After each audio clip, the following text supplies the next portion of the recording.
First Stones was a really important project for me. It was my first experience writing for voice, and the ability to be mentored by two amazing singers, and also two singers who are used to collaborating with composers. That's so special, and many people don't have that at all. And so to have that really young was just very formative for me. I've had some amazing mentors, whether they've been private teachers or lecturers or, musicians like Halcyon who have offered this amazing mentorship.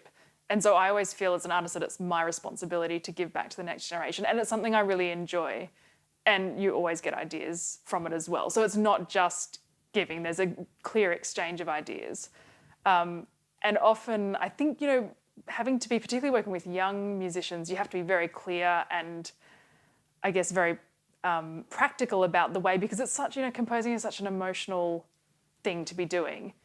And young composers, you're so attached to your ideas and it's hard to kind of see the forest for the trees and, when you're in a certain circumstance. And so I find with, my young composers, I try and be as step-by-step as possible. All right, let's identify the problem.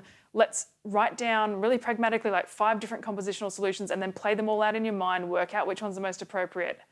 And it's this process that you repeat again and again because you can stand back without the emotional turmoil and say, all right, well, this is actually just a practical concern and there are winners and losers in every situation. Who's winning, who's losing in this one?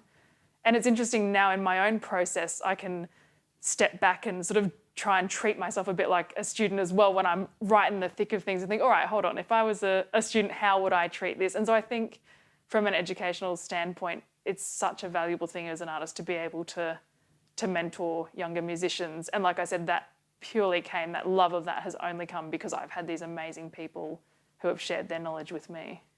I think as well, that aside from having the opportunity to have a piece performed and recorded, that's always really valuable. Good recordings are currency for composers, especially early in your career.